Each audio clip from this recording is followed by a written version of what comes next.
¿Es el sueño un lenguaje que nos habita? ¿El extraño lenguaje del inconsciente?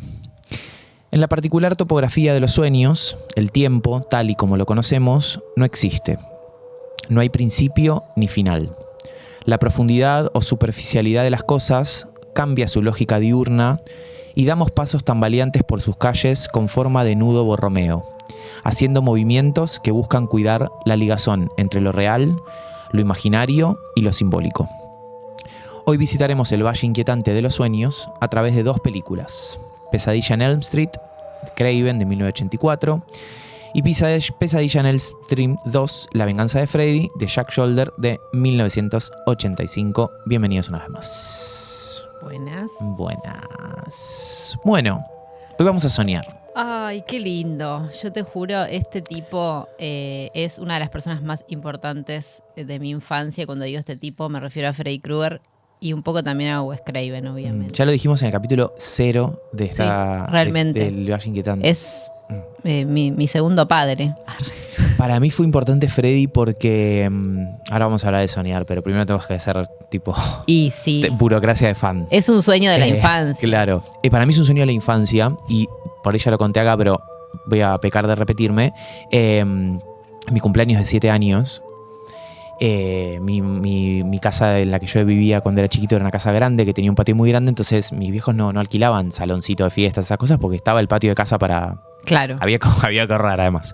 Y mi cumpleaños de 7, yo me fui al videoclub que estaba a 3 cuadras de casa, tenía una puerta de reja con todos los pósters de películas, me encantaba, era mi plan favorito, y me llevé una de Freddy, no me acuerdo cuál, creo que era la 2 o la 3, y pues estoy hablando en 1990 y mejor no lo digo. Sí, 94, sí, 95. Podía llegar a ser la 4. Podría también. llegar a ser la 4. Y claro, mis amiguitos terminaron todos jugando al fútbol al patio y nadie vio la película de Freddy. Vos. Porque era un plan completamente anti 7 años. Claro. Poner una película de Freddy un sábado a las 5 de la tarde. Sí, sí. Pero desde ahí está Freddy en mi vida. Sí. Es un amigo. Es un amigo. ¿Viste? Sí, es un amigo que generó muchos terrores, pero es un amigo. Sí, porque además, si pensamos un poco en como la genealogía de estos personajes, de estos killers, para no decir la palabra asesic, quileadores, diría Junior. Freddy es, como decíamos, como el más revelado, ¿no? Como el que más capas tiene a nivel exterior, digo, el que se le ven más las cosas. O sea, quiero decir, si pienso en la tríada de los que para mí son como las tres grandes estrellas del género, cuando digo el género me refiero al exploitation de serial killer tipo slasher. Que para mí son Michael Myers, Jason Voorhees, y bueno, podemos agregar a su mamá también. A su mamá. Y Freddy Krueger. De ellos, o sea, obviamente que hay muchos más y hay predecesores como el que tenés en este momento en la remera, que es como el papá, sí. Leatherface, y hay un montón de otros, porque obviamente como todo exploitation hubo a cagar, algunos más notorios que otros, pero ellos para mí son sin duda como la trinidad de los slashers. De esa época, fines de los 70 y década del 80, es el que tiene como una psicología, digamos, ¿no? Como que se comporta más como un sujeto. Hace chistes, es muy teatral en los movimientos, hay una personalidad, por eso se volvió una estrella tan grande, que siento que los otros son mucho más maquínicos, a pesar de que también tienen su backstory, porque todos tienen su backstory. Es más bien o sea, backstory no quiere decir personalidad, digamos, ¿no? Como hay algo de Freddy que más allá de su backstory, que va siendo construida a lo largo de todas las películas y que cada vez es más flashera y más compleja e intrincada porque son 1000 películas, pero quiero decir, más allá de su backstory, que está buenísima también, él es alguien con densidad, digamos, ¿no? Y eso para mí evidentemente me imprimió, digamos, ¿no? Como que hay algo en eso que quedó.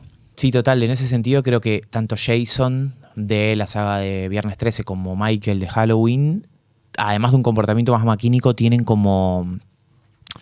son más inquietantes, o sea, son más uncanny, ¿no? Sí, son más uncanny. Sí, total.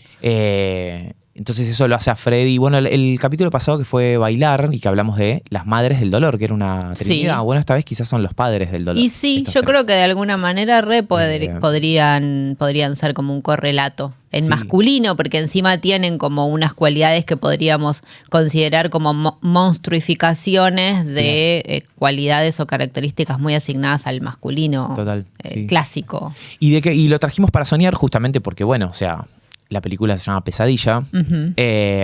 Pesadilla es la forma del sueño que menos nos divierte, digamos. Como... A mí siempre me pasó eso de que yo siento que mis sueños y mis pesadillas son mis sueños, digamos. Como nunca me tocó vivir, salvo algún episodio de terror nocturno que pasé por estrés, como una distinción tan taxativa entre soñar bien y soñar mal en términos pesadillescos, ¿viste? Claro. A mí. No, como, entiendo igual, ¿Viste? Como eso de que los sueños pueden ser...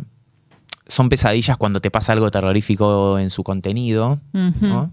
Pero bueno, ya soñar es un poco terrorífico. Claro, es que eso, entiendo lo que te pasa porque hay algo de soñar que de por sí es inquietante, ¿no? Claro. Como estas cosas que pasan no tiene por qué suceder solamente en las pesadillas, puede suceder en sueños que no se perciban como pesadillas por el sujeto.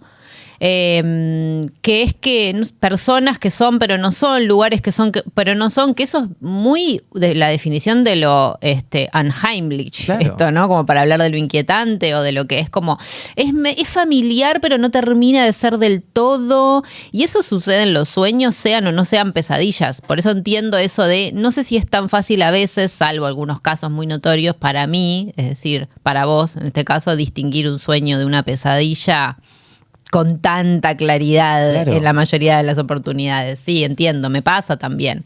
Soñar es raro. Es raro per se, digamos. O sea, por más que sueñes con algo bonito, digamos, sí, o sea, es raro. O menos terrorífico. Y pensando un poco en la etimología de soñar, traíamos algo que es que hay como una suerte de fricción etimológica cuando nos pusimos a pensar un poco de dónde viene esto de la palabra, del verbo soñar, en donde hay como una rama más grecolatina, digamos, un origen más latino, en donde soñar, que es un derivado de somniare, está relacionado al sueño o al descanso, como un hermano gemelo de Morse, que es otra palabra que en griego viene de una caída, de una entrega del cuerpo, y que en la mitología grecolatina personificó a Hipnos, ¿no? Que es este Dios hijo de la noche. Pero también habíamos hablado en un momento de pensar en la relación que tenía Hermes incluso con esto de la dimensión onírica, como psicopompo, ¿no? Sí. Bueno, de hecho es una de las funciones de Hermes, es cruzar a las almas al mundo de los sueños, porque Hermes no solamente... Hermes como dios de, entre muchas otras cosas, el comercio. Hay algo de trasladar cosas de un lado a otro, de llevar, ¿no? Como de llevar y traer, además de mensajero, de llevar y traer la palabra, los mensajes, la comunicación, también lleva y trae almas, no solamente al mundo de los muertos, sino también al mundo de los sueños, que ya ahí hay algo, hay un par de cosas, pero hay algo que es como la cercanía entre la muerte y el sueño, que eso también es algo que obviamente en las películas está súper explorado, porque bueno, pero además de por sí, y bueno, dormir es un poquito morir, y despertar al otro día es un poquito volver de la muerte, ¿no? Entonces eso también acerca el sueño a lo inquietante o el terror, más allá de que sea o no sea una pesadilla, digamos. Total. ¿No? Qué lindo el consuelo de pensar que quizás existe realmente esa cercanía entre soñar y morir, ¿no? Sí. O sea, que morirse... De que capaz que morirse... ponerse a soñar algo. Irse a dormir. Sí, total. Sí. Y después está la otra rama, digamos, que es la del inglés dream, ¿no? Sí. Que tiene un origen protogermánico, tiene como un apéndice ahí que está más relacionado como a lo protoindoeuropeo y a lo vikingo, que es esto de que dream viene más como de engañar y como de una figura que en lo nórdico se llamaba el aparecido o el muerto que regresa con cuerpo. Genial para este capítulo eso. Super accurate para esto, totalmente. ¿no? Que es como, bueno, estas dos formas de pensar el soñar. O sea, Y en relación a eso traemos un poco de contexto también porque soñar en estas películas que elegimos no va a ser poca cosa, digamos. O sea, el ecosistema que empieza como a suceder en los sueños de los protagonistas de estas dos películas. Un poco haciendo disclaimer ahí, trajimos estas dos películas. Originalmente habíamos pensado que iba a ser la 1. De repente pasa algo que es que Freddy es una saga muy robusta, digamos, que tiene muchas películas. Quizás lo que pasa con la 1 y con la 2 es que son dos películas que en algunos sentidos son muy espejo. Sí. En otros sentidos están bastante emparentadas, pero tienen una distancia cronológica que es muy cortita, porque una es 1984 y otra es 1985. O sea, la franquicia se lanza en el 84 con Craven y rápidamente hay todo un furor alrededor de la figura de Freddy, y evidentemente eso facilitó que y aparte la guita muy poco tiempo después, con la guita que hicieron, se hiciera... A mí $1 millón gastaron en hacer la película, nada. Y me parece que la película recaudó como 60. Claro, por eso digo, o sea, al toque hicieron... También 2. Eso, ¿no? Bueno, hablando un poco de contexto, que es sumamente importante para entender un poco el universo que va a estar retratando ambas películas. Estamos hablando de 1984, ocaso de la Unión Soviética en el contexto de la Guerra Fría. La presidencia de Ronald Reagan en los Estados Unidos, una presidencia caracterizada principalmente por su perfil conservador en lo económico, en lo político, liberal en lo económico. Sí, total. O sea, nada, Argentina 2025, totalmente. 2026. Las reminiscencias son totales. Sí, el terror es total. El terror es total. Una presidencia que además estuvo muy caracterizada por algo que fue como una campaña muy fuerte a nivel publicitario incluso, que quedó impregnado como en la cultura estadounidense, que fue el Morning in America. Que era como esta suerte de hacer propaganda no a través de la rivalidad con sus opositores, sino más bien como a tratar de exaltar esto de lo bueno que era vivir en ese... O sea, el pater familia y todo esto que se usa... Sí, bueno, Morning como algo del resurgir, ¿no? Y del resurgir porque, claro, o sea, post-Vietnam... Claro, sí, y porque por las características de muchas de sus políticas económicas también, hay algo que tiene y que sabemos de sobra quienes habitamos este territorio y más en este momento, que tienen las políticas liberales, que es que hay un pequeño sector, vamos a decir, de la sociedad que se ve beneficiado, digamos, ¿no? Pero obviamente un enorme sector que no solamente no se ve beneficiado, sino que empeora sus condiciones de vida y por ende la brecha social se vuelve muy grande. Y yo creo que eso está perfectamente retratado en las películas, sobre todo en la primera, que creo que es la que trata más este tema, o sea, o esta vertiente, porque yo creo que la otra también, pero desde otro lado, que es esto de que existe Elm Street, que es un suburbio blanco, de clase media acomodada, todo igual, el American Dream, totalmente. Y existe el mundo de las pesadillas, que en su mayor medida transcurre en lugares que son parte de esa power plant, que es una planta de energía eléctrica donde trabajaba Freddy cuando estaba vivo y que cierra. Entonces hay algo de eso, algo de la industria, la clase trabajadora pasándola mal, los lugares de trabajo cerrando, y que es todo oscuro y horrible y asqueroso, y en otra dimensión está Elm Street. Y esas familias que obviamente, porque es un género que más o menos conscientemente, depende un poco ahí del creador, tiene una gran cuota de crítica social, no son dos mundos que estén tan separados entre sí, ¿no? Son como cara y contracara de lo mismo, por supuesto. No, de hecho, o sea, los intentos de la suburbia americana de querer disgregarse del resto de de los escenarios sociales que tiene alrededor es un poco fallido porque... Obviamente. Lógicamente, o sea, de hecho lo que me gusta de la peli es eso, que el retrato de lo industrial... no solo está relacionado a lo pesadillesco, sino también como este deterioro que es muy accurate a nivel histórico, porque los 80 también fueron los early 80 también fueron una década en la que en Estados Unidos hubo y a nivel mundial también, como un gran proceso de desindustrialización en algunos sectores, principalmente por el crecimiento tecnológico y el auge de las automatizaciones. Entonces, de repente, el foco macroeconómico estuvo puesto en impulsar el desarrollo de otras industrias, o sea, de otros sectores que tenían que ver más con la tecnología. De hecho, los 80 son el auge de, no sé, pienso en las consolas, en el... Sí, y también todo el sector financiero, los yuppies, por ejemplo, claro, ¿no? Como otro tipo de... inyectando guita, recursos simbólicos también en otras formas de la circulación del capital, vamos a decir. Sí, y que sucede algo también, como sucede en todas las épocas, que es la reacción de sus juventudes, ¿no? Digamos, la juventud de los años 80 es una juventud que no es la juventud de los 70 o la juventud del 68, digamos, o sea, como cortes generacionales, digo, es una generación que de repente empieza a lidiar con las consecuencias de una serie de eventos y de traumas sociales que devienen, digamos, de situaciones como la guerra de Vietnam, del Watergate, de Nixon, etcétera. Sí, y de cómo también hay algo en eso que creo que es un poco lo que está retratado. En este caso no solamente en Pesadilla, sino también en otras películas del género. Pienso lo mismo de Viernes 13, por ejemplo. Claro. Sobre todo en la primera, que es esto de...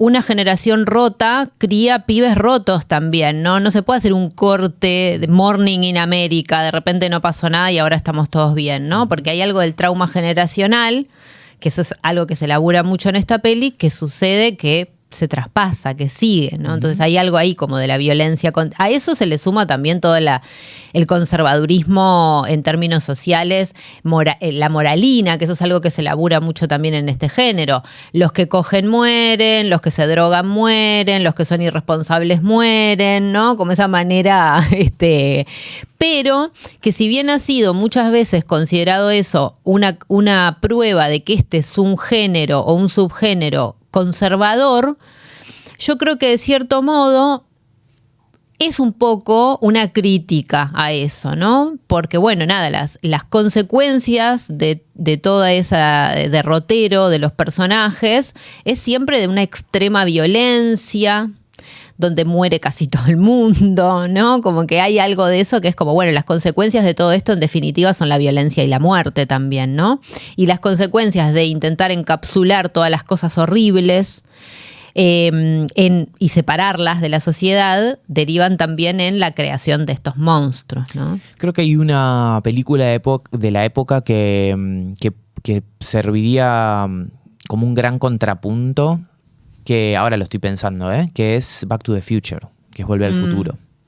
Que de repente la Volver al Futuro, sobre todo la 1, ¿no? En la que Marty, o sea, todo lo que está alrededor de Marty es una familia de clase media en la suburbia, donde no está esta pesadilla o esta subterraneidad, sino que de repente está esta cosa que decía al principio del impulso de lo tecnológico, porque de hecho se llama Volver al Futuro, o sea, es como...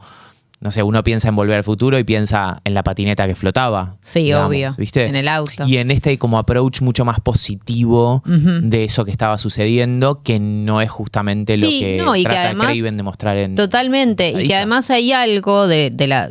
No, bueno, se abrió la puerta de hablar de esto, ¿no? Pero quiero decir, no está desenganchado, aparte es un pequeño detalle. Hay algo de la narración, de la historia, que es reparar algo que pasó antes para que lo que pase después esté bueno. Entonces tiene como una cosa medio reparadora y de revisitar el pasado y de la memoria y el recuerdo y todo eso, que me parece que es también una manera interesante de... Es otro tipo de contrapunto con ese intento fascistoide de corte. Hasta acá todo estaba mal y a partir de ahora volvemos a nacer, ¿no? Que es como, bueno, pero ¿y mi historia? O sea... Claro. Que de hecho Marty vuelve a los 50, medio posguerra, post-Segunda Guerra Mundial. Que también es un momento, que también es un momento muy de haber está trascendido todo bien de la después cuestión de de la guerra, y está la generación de sus padres jóvenes en los 50, super twist y... Total. Está bueno. Volviendo un poco al sueño, ¿no? O sea, obviamente para no perder la costumbre, tenemos que hablar de Freud. Y sí. Tenemos que hablar de psicoanálisis. Y lo que pasa es que, a ver, Nosotros tenemos una relación tóxica con el psicoanálisis. Decimos, amigo, no tenemos que hablar tanto de esto. No. El siguiente capítulo, soñar. Tipo, ¿de qué vamos a hablar? La temporada de psicoanálisis, no. Extrañar. El Heimlich que está del capítulo 0 al capítulo 30. Sí, y bueno, se llama el Valle Inquietante también, claro. Quiero decir. También uno cuando nombra algo, Soltemos. Sí. ahí como que lo impregna con un destino. Sí. Obviamente Freud escribió un libro que se llama La interpretación de los sueños. Ni voy a intentar decirlo en alemán porque no se me va a salir. No, amigo. En donde de repente nos sirve esto de excusa para empezar a hablar de algunas cuestiones que giran alrededor de Freddy como figura onírica. O sea, me retracto, digo, es una figura presentada en la dimensión onírica, pero que es una figura que viene de la dimensión material, no de la dimensión onírica, porque Freddy es un personaje que existía y que fue finiquitado por los padres de los jóvenes de la película, o sea, de los adolescentes de la película, en forma de represalia por una serie de delitos que había cometido Freddy, empezando por cuestiones que tienen que ver con el PDF, digamos. Sí, él era un asesino y abusador de niños. De la generación de los padres, claro. ¿No? Eso también es interesante pensarlo. Y bueno, sí, más allá de la historia, que está bueno también pensar que ahí hubo un montón de fallas sociales, porque si después uno piensa en la historia de Freddy para atrás, a medida que va viendo las películas se va enterando de más cosas, ¿no? En la 1 solo sabes eso, pero después te vas enterando de más cosas. Freddy es el producto, como sucede muchas veces con los monstruos, o con lo que nosotros llamamos monstruos, pero yo creo que en realidad son como productos lógicos de las sociedades en la que vivimos, que es producto de la falla de un montón de sistemas, digamos, ¿no? Como de un montón, desde su madre, desde su concepción, de que él es producto de un abuso, bueno, 1000 cosas, tampoco para no extendernos mucho en esto, pero sí, él es un producto de un montón de fallas, pero también el modo en el que muere es también un producto de una falla del sistema, también en términos de que él debería haber sido condenado y juzgado y condenado por sus crímenes, y no lo fue, por una cuestión de que en la película ni se profundiza. Dice, no, la madre dice algo así como, no, algo de la, no sé qué, de la libertad condicional. No sé, dice, muy por arriba menciona, algo salió mal y el chabón quedó libre. Pero algo salió mal en el proceso de juzgarlo y él quedó libre. Y entonces, bueno, nada, esto de los padres yendo a tomar justicia por mano propia, que lo matan prendiéndolo fuego. Que también para mí ahí hay algo de la propia perversión también, ¿no? Como de... sí, lógico. Hay que matar a un tipo también así, ¿no? Como... Hay que matar a un tipo, period. Hay que matar a un tipo quemándolo, digamos. O sea, hay un sadismo en la propia venganza, porque es una venganza de los padres. Sí. Y hay algo de eso de enterrar el propio germen de violencia que hay en tu comunidad, que eso es algo muy yanqui. Lo hablamos cuando hablamos en Gozar, exacto, sí. Que es algo de las comunidades protestantes, son altamente paranoicas porque le tienen miedo al monstruo interno. Obviamente porque lo generan por los altos niveles de represión y vigilancia que tienen. Lo generan todo el tiempo. Entonces están todo el tiempo mirándose a ver cuál es el que mata niños o abusa de niños en esta comunidad. Y tienen unos montos de violencia contenida que de repente saltan así. Bueno, de hecho se ve mucho en la diferencia entre los adultos de la película de la 1 y de la 2 es que más allá de que temáticamente en la 2 se recorran otras cuestiones, los adultos de la 1 están mucho más rotos, decíamos, sí. ¿no? O sea, empezando por la mamá de Nancy, la protagonista, que es una... Están rotísimos. Una borracha, o sea. Sí, están rotísimos y... escondiendo la botella de ron todo el día. Ya después, a partir de la mitad de la película, no la esconde más. Ni la esconde. Se levanta a la mañana y le pega un trago al gin con la bata puesta. Hay una escena que me encanta que está Nancy tipo entrando a la cocina, tipo, Nancy ya está harta ahí. Y Nancy ya está tipo, mamá, no duerme hace una semana, claro, está harta Nancy. Y está tipo la mamá tratando de tapar con el menique una botella de gin de 1 litro. Sí. Y es como, bueno. Sí. Y ella la corre en un momento como diciendo, amiga, ya está borracha, mami. Es inocultable el nivel de síntoma que tiene esa generación. Y eso está trabajado a conciencia, obviamente, porque es muy explícito, incluso aparece antes todavía de la profundización del personaje de la mamá de Nancy, a través de la figura de los padres de Tina, que es la primera asesinada de la película, que la hija está con unos montos de angustia por las pesadillas que está teniendo, más allá de la dimensión sobrenatural, ¿no? Pensándolo en términos totalmente realistas. Una chica adolescente angustiadísima que no para de tener pesadillas, no puede dormir, no puede estar sola, se levanta de medio de la noche gritando y el fin de semana que muere, asesinada, su madre está en Las Vegas apostando con un chongo que es un asco, porque aparece 2 segundos al principio y es un asco, obvio. Que la madre se levanta y a decirle, che, ¿estás bien? Te tapo, y el chavo está, vení al cuarto. ¿Qué haces? Tipo, ay, por Dios. Pobre Tina. Pobre Tina. Qué suerte que fenece. Está muy vulnerable esa criatura, porque aparte si uno quiere leer la peli en clave realista, digamos, que es un ejercicio que para mí a veces es divertido hacer, más allá de que disfruto mucho de lo otro, ella está durmiendo con un chabón que ni idea, no se sabe muy bien, es como el pobre, al final es infeliz, pero quiero decir, es como el chico malo, no sé qué. Sí, es como el chico malo, pero que sabes que es malo porque se hace el malo porque en realidad está roto. Pero no sabemos, y la chica está en su casa durmiendo con el chabón y muere asesinada por alguien, ¿no? Como quiero decir, en el sentido de que si uno quiere pensarla en clave, las vulnerabilidades y las violencias a las que está expuesta esa niña, bueno, nada, ahí están las consecuencias. Está regalada. Pero porque sus padres están, toda esa generación está en una porque no quiere tocar un tema de su propio pasado y laburarlo. Es el trauma que se pasa. Sí, tomá, te regalo este paquete. Sí, es una peli de trauma y también es hay algo de ese trauma que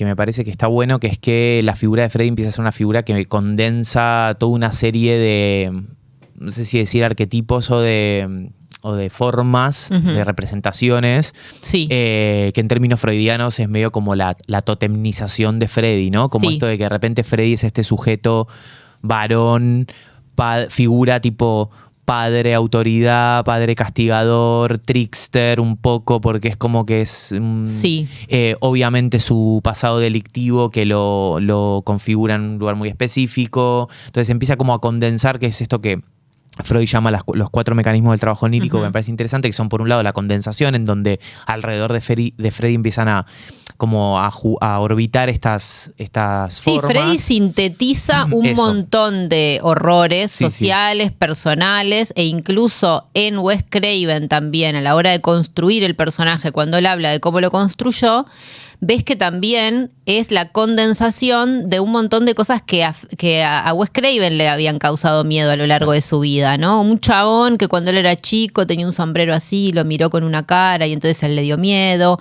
las garras de los gatos, porque no sé qué, como es Freddy mismo una condensación de horrores o de terrores personales de Wes Craven. Sí, ahí opera totalmente la condensación. Que es una cualidad, una característica del universo onírico para todas las personas que soñamos, digamos. Total, ¿no? Sí. Y está esto del desplazamiento también, que es otra dimensión, que creo que tiene varias lecturas, pero digo, a mí me gusta esto de pensar de que de repente Freddy es... que en realidad no Freddy, sino más bien como hay una operación geográfica, como con consecuencias muy específicas, que es que el inconsciente de Springwood, que es esta comunidad, empieza a estar como alojado en el cadáver, digo en el cadáver de Freddy, porque Freddy es...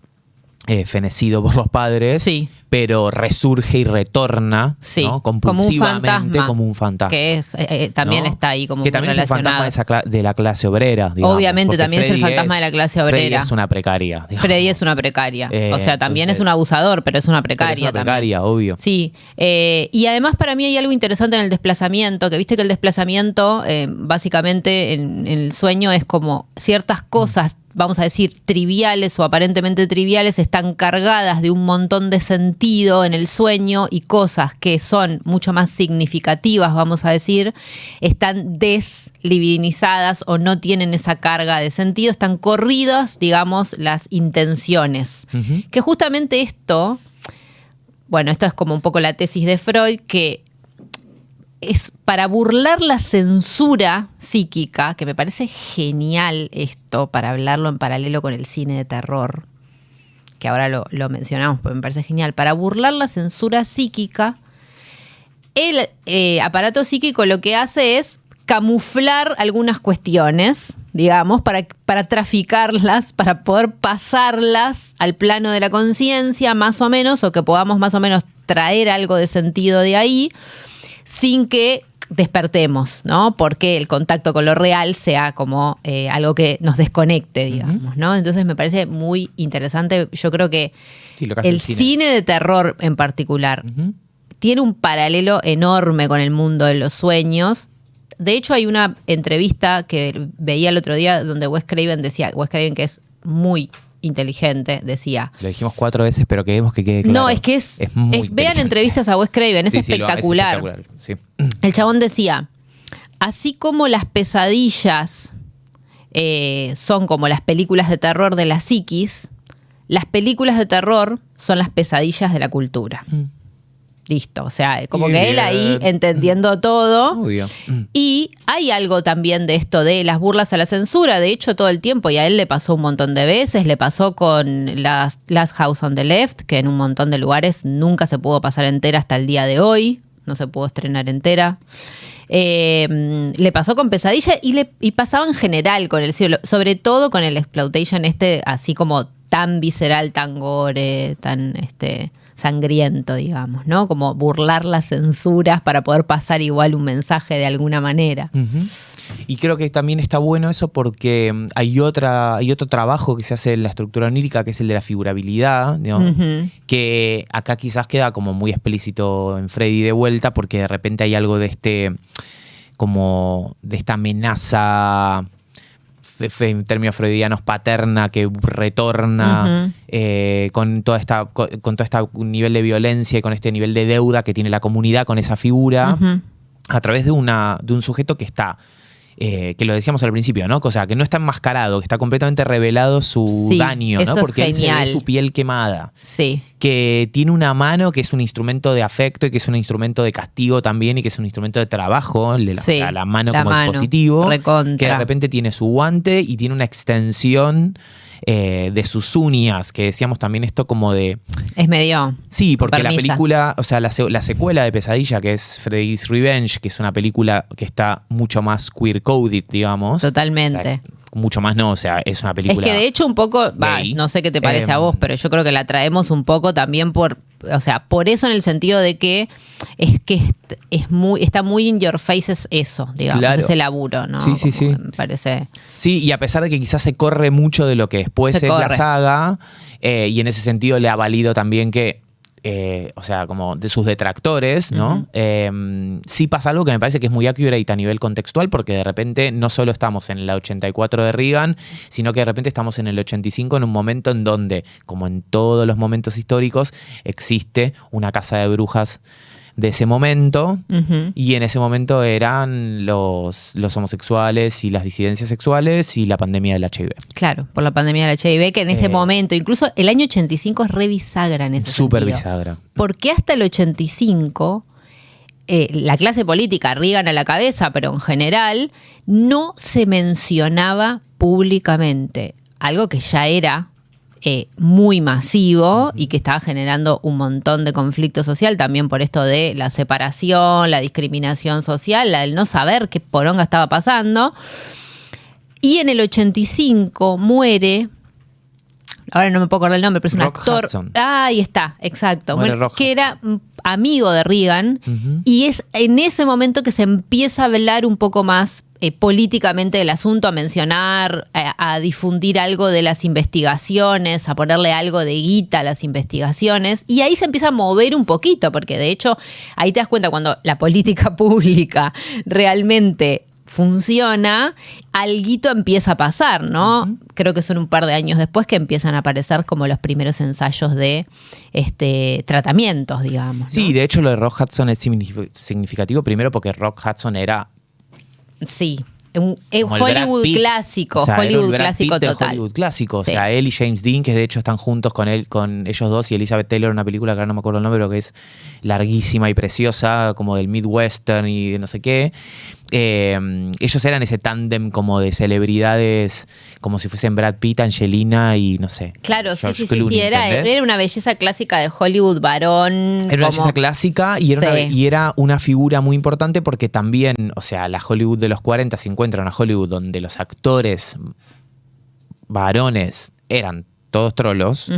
¿No? Bueno, lo conversamos cuando hablamos de Psicosis y todo el derrotero de Anthony Perkins. Exacto, y no podían serlo, digamos. No podían serlo abiertamente. De hecho, Rock Hudson en el 85 ya era un tipo grande que muere de SIDA. Y también pasa algo significativo, que es que no solo lo que vos decís, de que de repente las políticas públicas empiezan a acomodar más visibilidad y a desenterrar un poco lo que estaba sucediendo fuera de los círculos lógicos en donde eso sí estaba difundido, que era dentro de las comunidades y las minorías. Sí hay algo interesante que pasa en toda la primera mitad, que justamente por ausencia, y no lo digo como algo positivo, pero sí como algo a destacar de ese momento, es que por la ausencia del Estado hay mucha organización interna, sobre todo de la comunidad LGBT, porque obviamente eran quienes estaban dentro de pequeñas comunidades que lo estaban padeciendo más. Es una gran comunidad y hay algo de la organización que ya les era dado por razones tristes, obviamente, ¿no? Porque si no te apañás, no tenés mucho otra manera de sobrevivir, digamos. Pero como también afectaba, qué sé yo, no sé, a los heroinómanos. Pero bueno, heroinómanos, en su mayoría, capaz no estaban en condiciones de militar. Psíquicas y físicas de organizarse, de militar, de apañarse, etcétera. Entonces, bueno, nada, obviamente. Pero bueno, no lo digo como qué bueno que no estaba el Estado, pero sí como a veces una consecuencia que sucede cuando el Estado se retira. Una organización comunitaria, otras clases la resiliencia por obvio. Necesidad de organización. Y eso en las dos pelis, se ve en la segunda parte. Creo que son dos pelis que en ese sentido sí son muy accurate, más allá de que Craven no haya estado no haya estado tan involucrado como en la primera, en la segunda película. No estuvo. Pero sí está esto que me parece interesante alrededor de la mitología y volviendo un poco como a la cuestión de la estructura del sueño, que es esta otra dimensión que es la de la elaboración secundaria, ¿no? Sí. Que es esta cuestión de que de repente la comunidad de Springwood narra a Freddy como un cuento de fantasmas, ¿no? Como de repente Freddy es una leyenda urbana, es esa canción es la canción tétrica infantil que cantan las niñas cuando juegan a la soga, que es 1, 2, 3, Freddy coming for you, no sé qué, y de repente eso de que se haya convertido en una leyenda urbana habla un poco también de que la historia se empieza a transmitir como ficción a pesar de haber sido una verdad real y material, o sea, un hecho histórico que existe efectivamente, y como que hay algo de esa narrativización, digamos, que que es un poco como también funciona el mito, ¿no? Digamos, como... Yo creo que siempre un poco... algo. Sí, yo creo que siempre... La historia, o sea, en realidad siempre funcionamos un poco así, Eso pensaba. ¿No? Como que pasa algo y después se licúa un poco como en el folclore de las cosas. Yo no creo que eso de por sí... Yo creo que eso es una parte necesaria. Quiero decir, eso es lo que nos permite sacar algo así como sentido de los sueños o de las pesadillas o de los acontecimientos traumáticos, ¿no? Convertirlos en narración y en relato. Sí me parece que hay algo que se ignora en la comunidad y que está re bueno cómo está elaborado en las dos películas, en las escenas finales, que es esto de que, y acá Freud y Lacan también un poquito, que es esto de que el síntoma, es decir, Freddy, no desaparece a pesar de que existe la elaboración secundaria y que existe un relato que lo explica y que entonces la persona soñante, tanto Nancy como podemos pensar Jessie, entienden algo, que es el protagonista de la segunda, entienden algo de lo que está pasando y elaboran ahí como una estrategia y una teoría y no sé qué, y sin embargo Freddy persiste. En las dos películas terminan con una escena de pesadilla, con una escena en la que de nuevo está Freddy, a pesar de que en los dos casos hubo así como una especie de final conciliador, de cierre, de cura del trauma, entre múltiples comillas, igual vuelve porque, y eso era algo que ya Freud notaba, y que Lacan retoma, que es esto de que hay una parte del inconsciente que goza ahí y que nunca vamos a poder entender, no se puede traer, digamos, ¿no? Acá. En todo caso, se puede tratar como de redirigir esa energía, lo que sea, pero eso está. Sí, que tema se ve para muy otro. explícito en la 1 cuando vemos que esta compulsión por la repetición, que es como el retorno permanente de Freddy a la dimensión onírica de Nancy, parece estar solucionado cuando Nancy decide como ningunear a Freddy en el sentido de, sí. bueno, no le tengo miedo, entonces si no le tengo miedo y no sé qué, anulo esta reaparición. Es súper inocente y es eso, muy inocente. y es increíble. Como, mirá, esa elaboración repito, dejo secundaria. de repetir. Total. Y en realidad... No te miro, que me hace acordar el episodio de Los Simpsons de los carteles luminosos de no miren a los monstruos. Porque que es exactamente esa la resolución. Es tipo, no los miren, no les den bola y van a dejar de molestar. Y están igual. Y vuelve.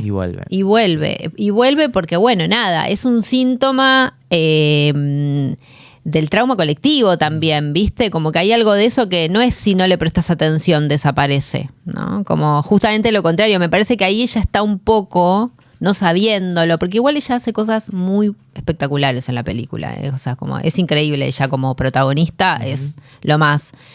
Pero eso, de cierta manera, es repetir lo que hizo la generación anterior. No miren para ahí, claro. No recuerden lo que hicimos y esto no va a desaparecer, no está más, no existe, ya está, ya lo matamos, está enterrado, nunca más va a volver.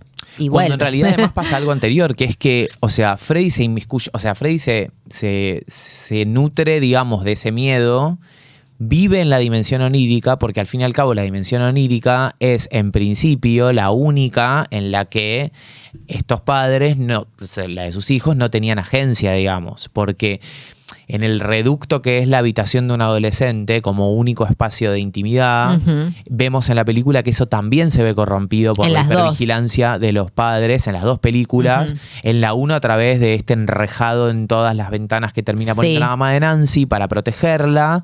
Que en realidad lo pone para que no se le meta al novio por la ventana. Claro. Tipo, lo que le pasa a tu hija está dentro de tu hija. Eso.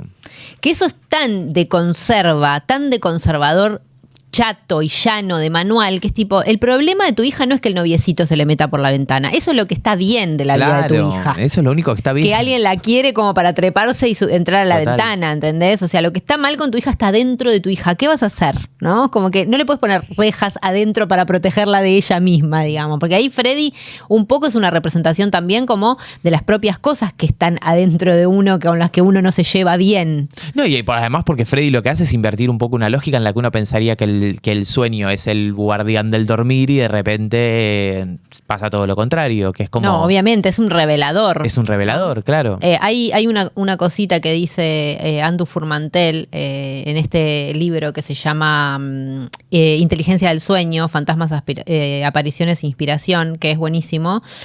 Y ella dice que ir al sueño es un poco como entrar pasar las líneas del ejército enemigo, adentrarse en territorio enemigo, en el sentido de que, bueno, nada, es como un lugar muy desconocido, con un lenguaje muy otro, que es peligroso de cierta forma, porque nos hace a veces entrar en contacto con algo, vamos a decir, de lo real, que en algo de lo no simbolizable, que genera como mucho terror y cortocircuito y temor al desarmarse psíquicamente, pero del cual podemos extraer algo. Y me acordé, no todo, pero algo, ¿no?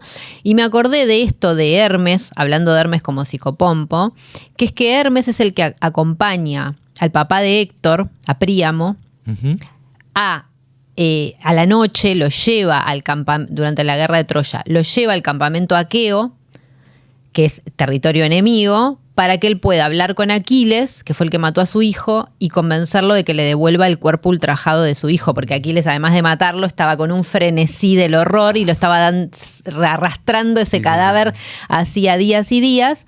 Y entonces hay algo de entrar en la pesadilla, porque es la pesadilla de Príamo, es esa, o sea, es como encontrarse con el asesino de su hijo, es entrar en el territorio enemigo que los viene asediando hace 10 años, y se lleva algo, porque se lleva el cuerpo de su hijo, básicamente. Se lleva realmente algo de reparación. Y en ese sentido funciona un poco esa escena como un sueño, como una pesadilla. Me pareció interesante.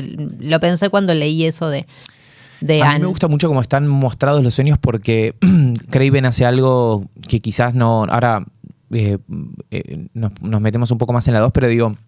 Craven hace algo que es como esta suerte de cortes invisibles. Es espectacular cómo está montada esa película en el plano montaje del sueño-vigilia. Eso, que hace que la distancia entre sueño y vigilia se vea, o sea, no se vea, digamos, No y se de ve. repente uno como espectador la ve a Nancy soñando, pero no entienda si está adentro o afuera del sueño, porque no hay afuera del sueño. No, en Y realidad eso, no. Y está muy, muy bien.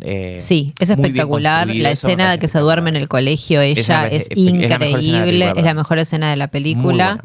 Está muy bien. Eso para mí ahí toca, y podemos pasar a la 2 acá, porque me parece que es un buen puente, hablando Sí. de espacios liminales, puente. Exacto. Es un buen puente porque yo creo que hay algo que pasa ahí, es que obviamente se trabaja en el montaje con la duermevela, que es esa como cosa intermedia entre el sueño y la vigilia, que es un estado muy liminal y extraño de la conciencia, cuando nos estamos quedando dormidos y las cosas se nos mezclan, que es bastante terrorífico, Es porque uno terrorífico. tiene una pequeña conciencia de que está abandonando la conciencia, y eso es un loco total. Y yo creo que está muy bien laburado eso también espacialmente, hablando de esto de la representabilidad que hay en el mundo de los sueños, que es esto de volver espacio cosas que no son espaciales, porque el sueño opera mucho así, ¿no? Porque opera mucho con el imaginario.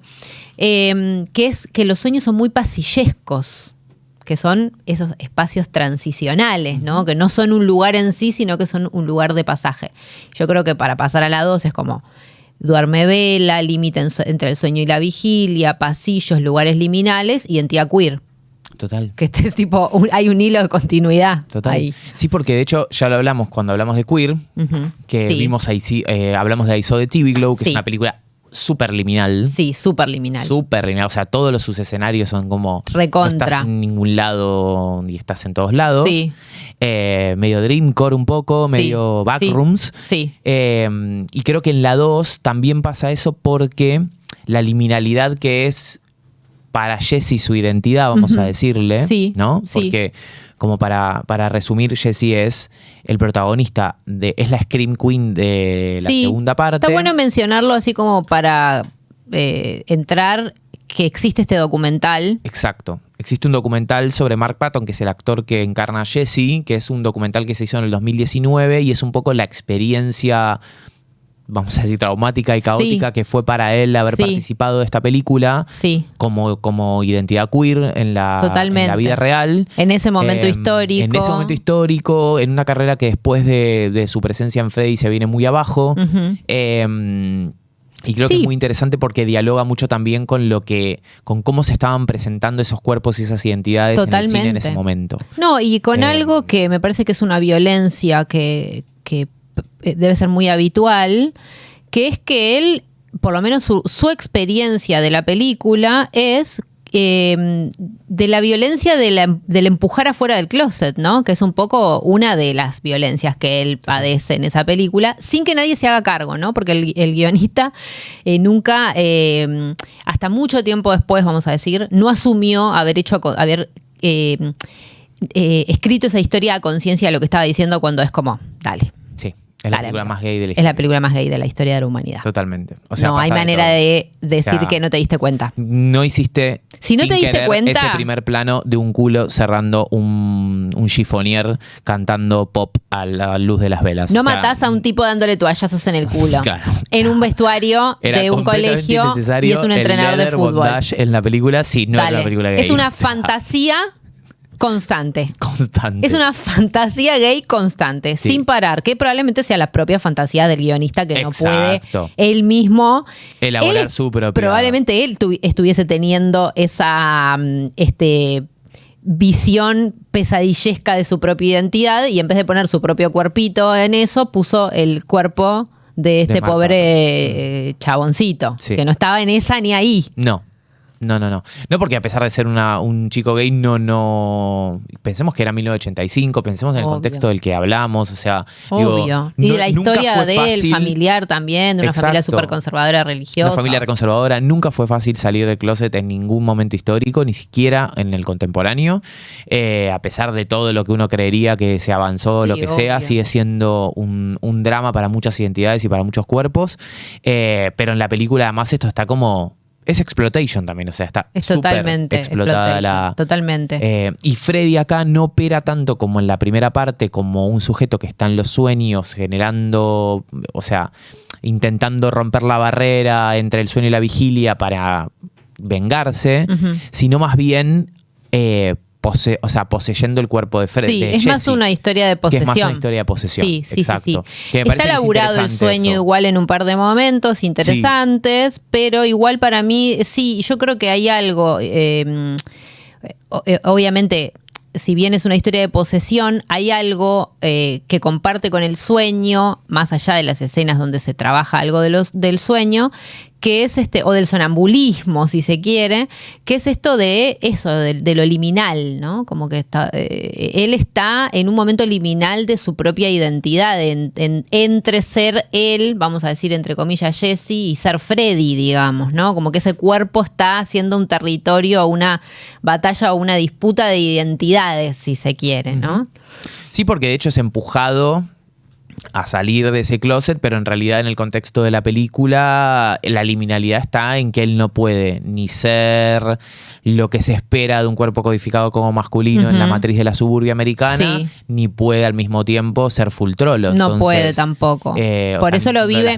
Y eso es lo que tienen los espacios liminales, que es cuando el espacio liminal es un espacio de pasaje, por lo tanto están hechos para que uno pase de un lugar definido a otro lugar definido, digamos. No están hechos para que uno se quede en el medio, vamos a decir, y por eso resulta terrorífico y genera tanta ansiedad cuando los lugares de pasaje se vuelven lugares de quedarse, y por eso los backrooms y todo eso generan como las sensaciones de terror que generan.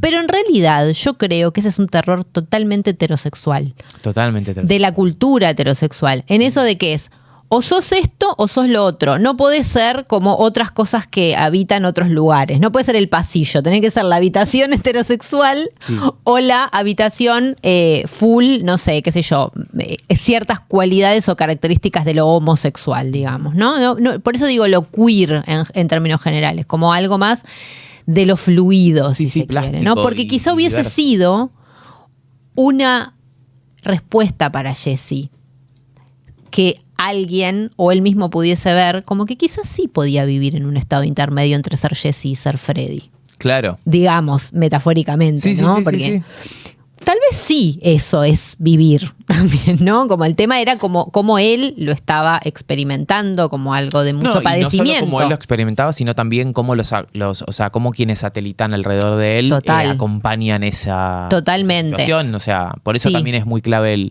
el Lisa como personaje, ¿no? Que es como su pretendiente, pero en realidad es la amiga del trolo. Es su amiga, es la amiga del trolo. Es la amiga del trolo. Es la amiga del trolo. Cuando ella ocupa el lugar, ser la amiga del trolo, es bárbara. Cuando ella también se come la peli, es como ayuda, claro. Ayuda, nena. Deja de empujarlo dentro del placar. Claro, por favor, te lo pido, ayuda un poco.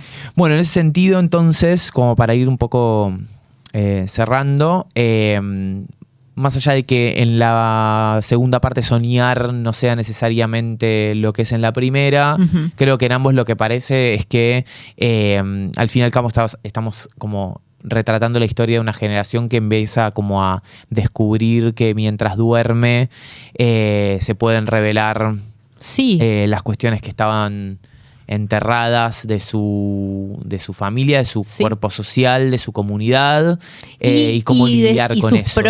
Y sus propios temores miedos. También, sus propios miedos, ahí como sintetizados en la figura de Freddy.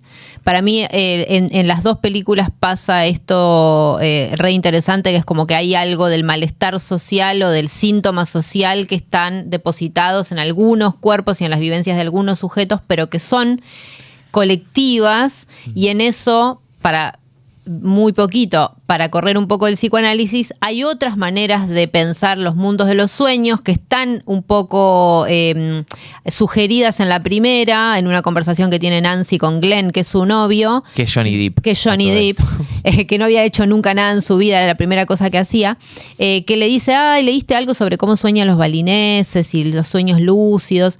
Y los balineses, entre otras culturas que también lo consideran a los sueños como un mundo en el cual se encuentran encuentran con los dioses, con los espíritus, con los antepasados, reciben información y esa es información que es de interés de la comunidad. Entonces postulan su experiencia onírica para conversarla en asamblea y que toda la comunidad defina si es un sueño verdaderamente significativo o si es un sueño más, bueno, nada, un sueñito ahí. Entonces, como que los sueños tienen la capacidad de hablar de lo colectivo en muchas culturas. Y eso me parece súper interesante cómo está traído a la peli, incluso explícitamente en la figura de Glenn, que lo desliza. Sí, sobre todo porque es contrapunto lo que hace Glenn de algo que vemos antes, que es la manera en la que los dispositivos disciplinares, empezando por el médico especialista en sueños, al que la madre Nancy la lleva, trata a Nancy y a su cuestión del sueño. Sí, y lo poco que le interesa ponerle sentido al sueño, porque la mamá de Nancy le pregunta, che, ¿qué son los sueños? Y le dice, un hocus pocus del cuerpo, body hocus pocus, como diciendo, ni idea, cualquier delirio, que nada que ver. O sea, tipo, claro, ponémosle unos electrodos y ya la curamos. Claro, los electrodos, que se agite un poco en la camilla y con eso ya está. Bueno, en el próximo episodio vamos a traer otro verbo y vamos a conversar sobre el desgarro de extrañar. Sí. Y para eso, la falta de registro, el registro de la ausencia del cuerpo, el horror de lo que vuelve y nunca podrá ser como era, todo eso y mucho más lo vamos a tratar a través de otra película de la cual teníamos ganas de hablar y encontramos la excusa perfecta, que es Bring Her Back, de Danny y Michael Philippou de 2025, fueron los directores de Talk to Me, ¿no? Sí, la primera película, y Bring Her Back es su segundo largometraje. Así que nos vemos en el próximo capítulo. Chao.